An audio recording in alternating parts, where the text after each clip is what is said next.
here in Texas, it's 8 in the morning, and that's why you don't see Donka or anybody else on the set. That's because they have day jobs. But I'm here, and I'm ready to interview Ho-kun Xian. Xian, thank you so much for joining us. Thank you so much for inviting me. So, Xian, first question off the bat. I mean, you're coming fresh off that victory from DreamHack. How did you succeed at DreamHack? And we'll get into questions about character choice in a second, but how did you feel you did? I think I'm really happy with my performance because I went all the way from the winner's bracket. And I think one of the most important part was I picked Elena. Helped me a lot in this trip. Well, that's the thing, everybody, and it's become a hot topic, right? I mean, people have been grumbling about Elena for a while now, but specifically in this tournament, if I'm not mistaken, you said, I'm not going to pick Elena because I want to win with Gen, and then, of course, you did use Elena. I certainly don't fault you for it, but some people are upset by that. How do you respond to that criticism? Regarding to that, I did the interview before I played Phantom in the winners final, and I actually really wanted to win with Gen because I know the Bison matchup actually better with Gen, but I was dropping a lot of combos as I'm playing with him, and being down 2-1 at the moment, I felt that it's a safe bet to go for the win by picking Elena because I think he doesn't have a counterpick characters, so I think I just like the money more on that day. Exactly, right. At the end of the day, you're there to win a tournament, and there's no reason why you wouldn't pick that. It's another tool in your arsenal. Again, though, people are upset about Elena. Do you think that Elena is a problem in this game? I mean, to the degree that they're saying that she should be banned, some people are calling for her to be banned from the Capcom Cup. Nobody thinks that's going to happen, of course. But, I mean, is Elena a problem? Elena is definitely a problem. In this game, I felt that there's two problems. One is Elena, and second is Ivaru. Really? Yes, I felt that these two are S-tier characters in the game that actually a little bit stronger than the rest of the cast. And however, I don't think it's that big of a problem that it needs to be banned. Like same for Ivaru because it still have like bad matchups against some characters, but it's really good for using as a counter pick. Like you can see that no one actually really mains Elena in Capcom Cup because Elena doesn't do good against all the characters. The bad matchups are pretty bad, like Seth, but the good matchups are really good. So everyone figure out, it's good to just pick him as a counter pick against some matchup rather than just maining her as a character, and because it's really easy to pick up as well. So she's like the ultimate pocket character? Yes, definitely. But to use her just for main, I think it's not that good because she will still run into matchups that are not so favorable for her. Now, Xian, we're talking about character choices. You use quite a few characters. You have a Poison, again, of course, which is who you're known for, and more recently, of course, the Elena. Do you have any other pocket characters or any other secret characters that you've been saving? Is that even a thing that people do, is save characters and save tech for Capcom Cup? I think a lot of people is doing that. I think I did that pretty much last year. I saved a Dhalsim last year, besides the 4 characters that 3 characters you just said, Poison, Gen, Elena. I saved a Dhalsim last year as a surprise against Daigo. And this year, I maybe don't have that much of a surprise, but I did more regarding the more hidden techniques with the characters that I have. I see. So I try to explore more on the matchup for these few characters rather than choosing another counter pick. But I do still have some backup, if something happens. So we will just see if I manage to meet the opponents then. So we will only see it if somebody forces you to bring it out. Is that what you're saying?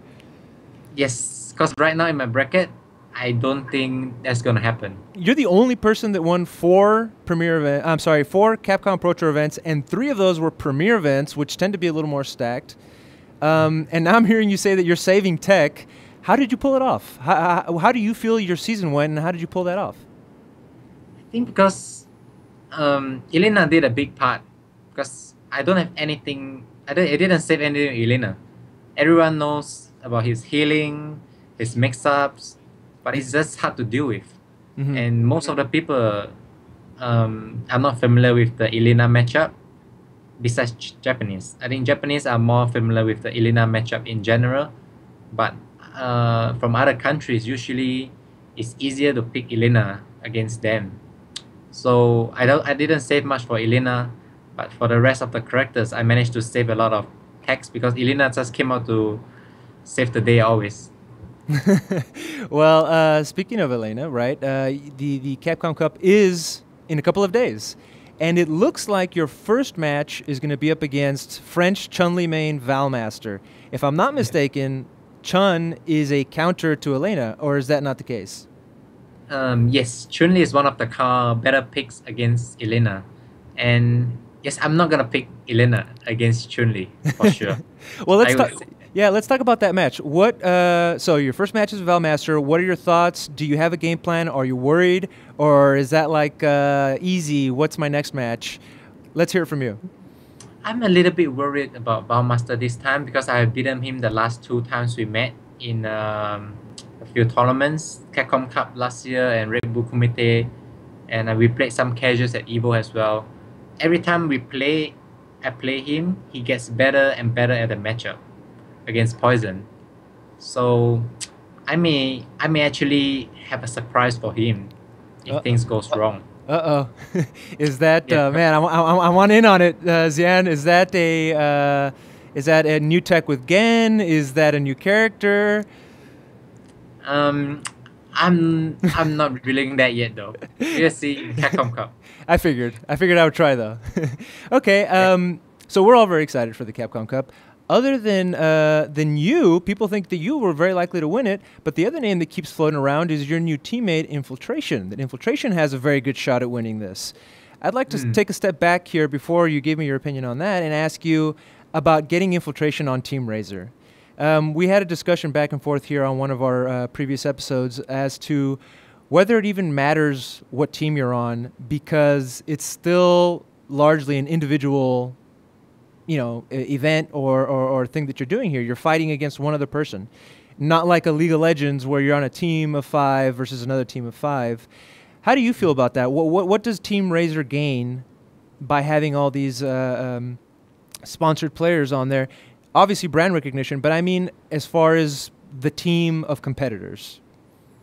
I think Infiltration, let's just say about Infiltration, he actually adds a lot of the variety and personality to Team Razor because he's a very charisma and interesting and funny streamer, and he has been one of a very dominating champion in the past. He has won Evo, and right now him being on Team Razor means I can actually practice with him during Capcom Cup when I went to San Francisco, since we are now teammates. So we can actually help each other to practice on the different matchups because he played almost all the characters. And I don't know that I can help him much, but he's definitely a great help for me and Team Razor. At what point do you have to stop being a teammate and start being, you potentially might face Infiltration at Capcom Cup, so you don't want to give away all your tech. How do you toe that line without going too much this way or too much that way? Obviously, it seems like you want to help your teammates, but again, they're potentially your competitors. I feel for that because the Capcom Cup brackets are kind of already out. I won't be pretty much facing Infiltration unless we both get into the winners final, which is really, really far away. So for now, I would not think of, if I have to face him. We will just help each other train for the matchup that we know each other will be facing. And other than that, if we face each other in the tournament, I think we'll probably just blind pick, since we know the counter to each of our characters, and just see how it goes. Well, I will be happy if he wins. I will be happy and cheering for him if he wins. Well, that's good to hear. But, in last year's Capcom Cup and in the previous years, which was kind of like that 25th anniversary one, you got second place at both of those. First, you lost to Sako, and then last year to Momochi. How are you gonna change that this time? I mean, we don't want to see a second place again, do you? Yeah, I don't want to get a second place again too. Regarding Sako, I think I don't have to do anything since since he didn't have time for Capcom Cup this Right. year, Uh-huh.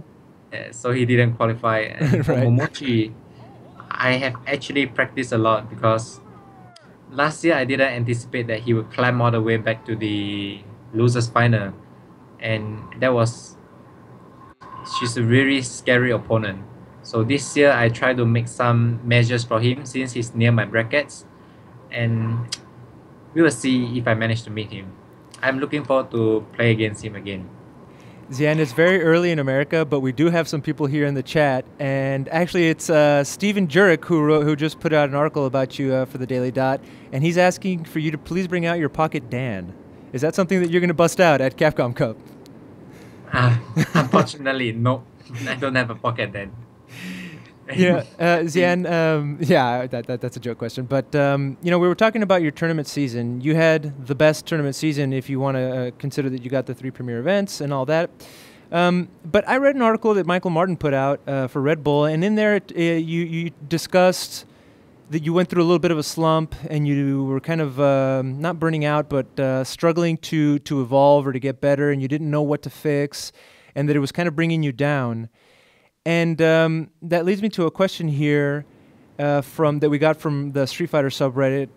The Movie Bear asks, I'd like to know if Xian has ever had a moment of profound disappointment which made him reconsider playing Street Fighter as a job, how he handled it, and how it might have changed him as a player. Yes, I definitely have this moment, and I can still remember it clearly when it's the moment, and it will be near the end of 2013. Okay. That's where the year I won EVO and get second place after losing to Sakonoko. Because at that point of time, the prize money is really low for EVO and Capcom Cup. And I think I won more than 8 major tournaments during that year, and it didn't really allow me to have enough money to pursue my career as a pro gamer. So at that point, it was really disappointing that I was really depressed because I worked really hard for it, and I felt that if I get second place for the biggest event and Evolution, and first place for the biggest event, and won CEO and so many tournaments in America, and I'm not even able to make a decent living, why should I continue this path? But at that moment, Team Razer came in and got me a sponsorship. So from that point on, I think my depression stops. Oh, really? So that's all it took, right? I mean, but the thing is, somebody can make the argument, is it all about the money? No, but you want to be able to follow your passion, and if you can't, you can't. In this case, you're saying that the sponsorship remedied that problem for you. Yes. Let's talk about that going forward, though. The prize money, right? It seems to be growing in fighting games. It looks like next year is going to be a big year. Of course, the big question, and actually we had a question here from the subreddit. Galaxian asks, how do you feel about Street Fighter V so far? What appeals to you about the game if you've had a chance to play it? I think the last time I played was in E3 and one of the event in Asia. I only get to play one. E3 I played it a lot more, and I only get to play 1-2 games in another event.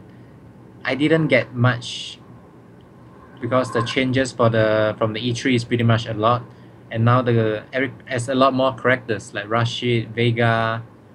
But in Stockholm, just a few days ago, I managed to play some Street Fighter V, and I play only Dhalsim.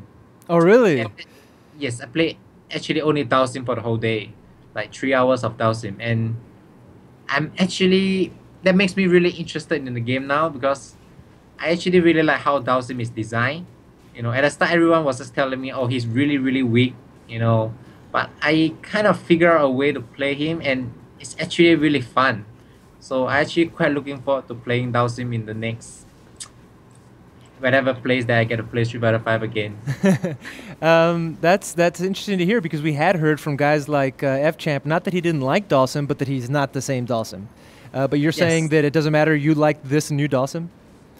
Yes, because I think this new Dowsim doesn't allow you to throw fireball anymore. Really? I mean, he's got that weird Yeah. little, he spits it up at an arc. How does that change how the character plays?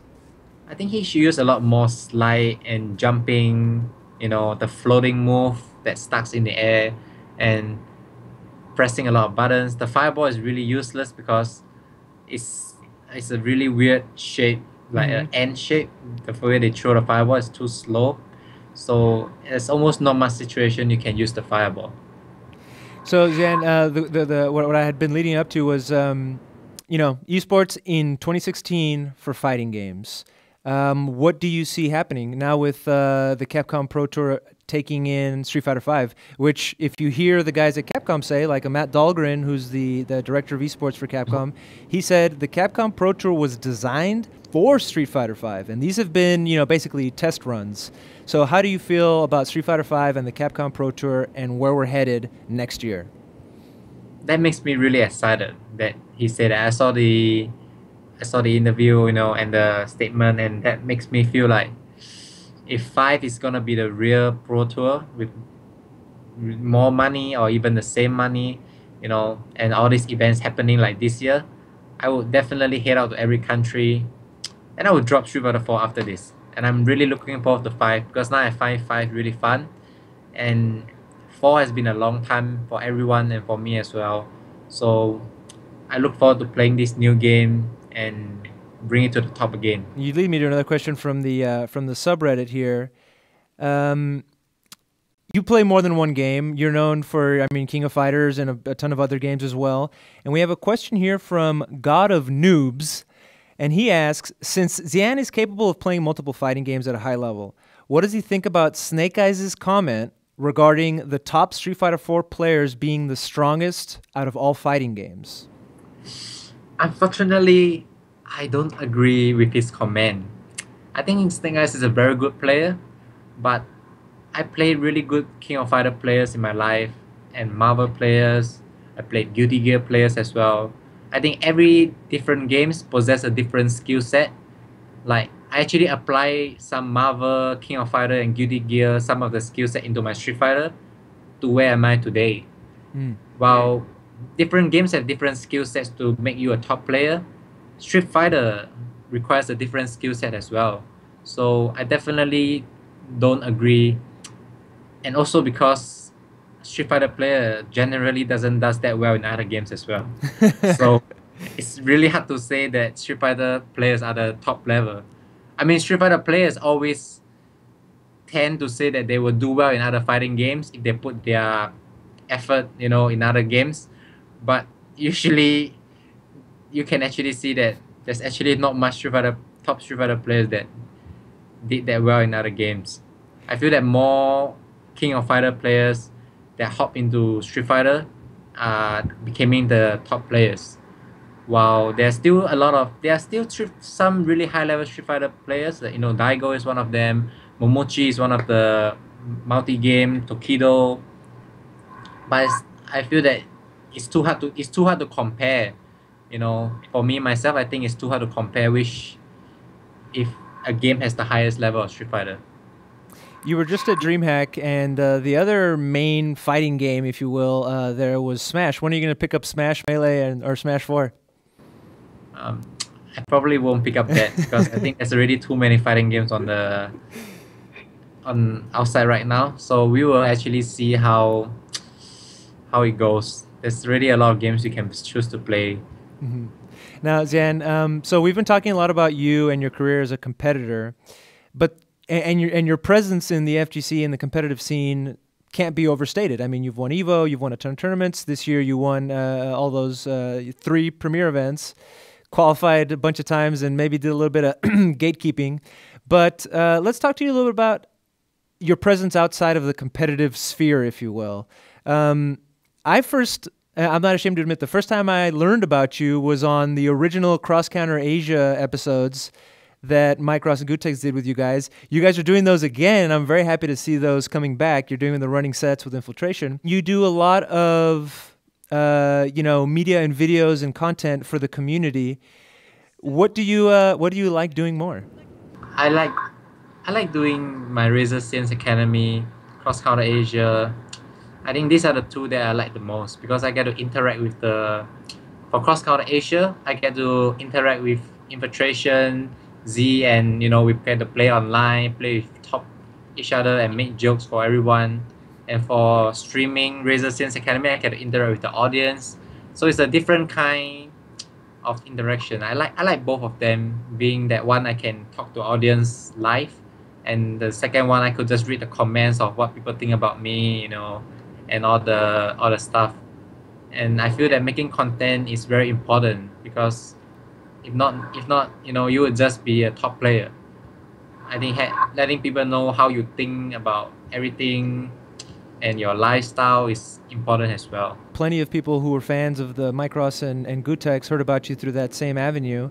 How do you feel about your relationship with those guys? Did they have a lot to do with it, or would you have got here anyway?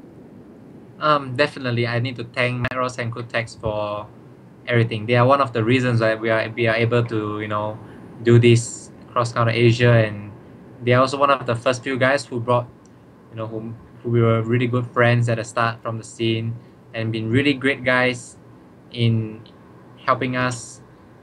I would say that we wouldn't have made it that far if they were not around. It could have been a really much tougher path for us. Xian, those are all the questions that we have for you, but if there's anything that we didn't ask you about that you would like to mention or talk about, by all means, please bring that up now.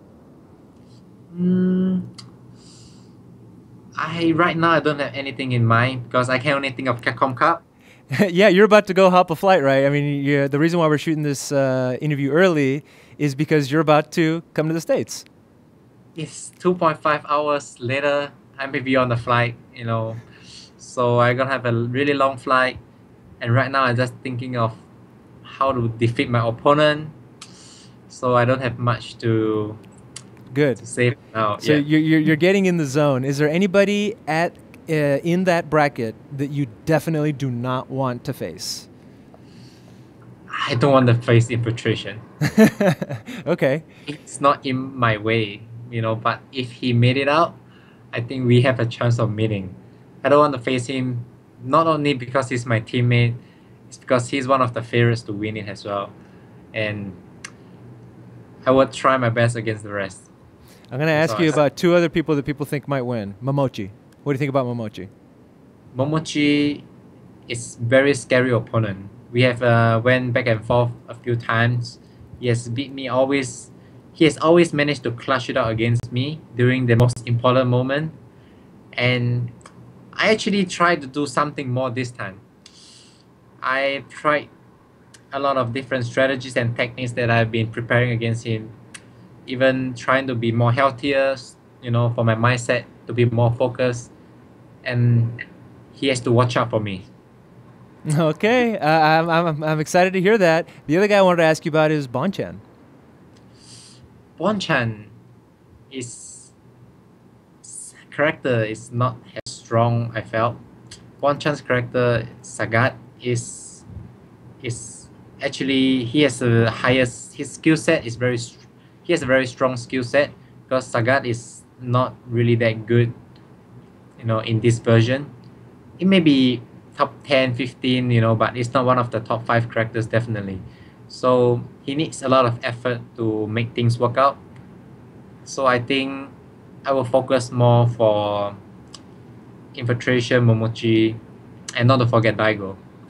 Daigo will be a very scary opponent. Well, that was the last. That was, I guess, would have been the third guy to talk about. But let's say you're in grand finals, right? This is it. Final matchup of the day. Who would you like to be your opponent? I mean, it's kind of a difficult question, but that one came from the chat from KBG187. Who do you think you have the best chances against if you met them in grand finals? Okay, if I like the money, I would want an easy opponent. I don't want to name any names, but if I want to win with honor and pride, and with hard effort, and I feel like I really want Capcom Cup, I think Infiltration will be the one. Okay, well. But if I want money, I just hope that someone random out all these people and get an easy path. Dan, thank you so much for taking the time. It was a little bit difficult getting the scheduling done just right, but we really appreciate you coming on the show. I think the fans will also appreciate your insight into these matchups that you have coming up for Canada for Capcom Cup. So again, safe travels to San Francisco, and thank you very much for being on the show. Thank you so much for inviting me, and I'll see you in San Francisco if you're there. All right. Thank you, Xian. We'll see you. Thank you so much. Bye. And thank you for watching our interview with Xian.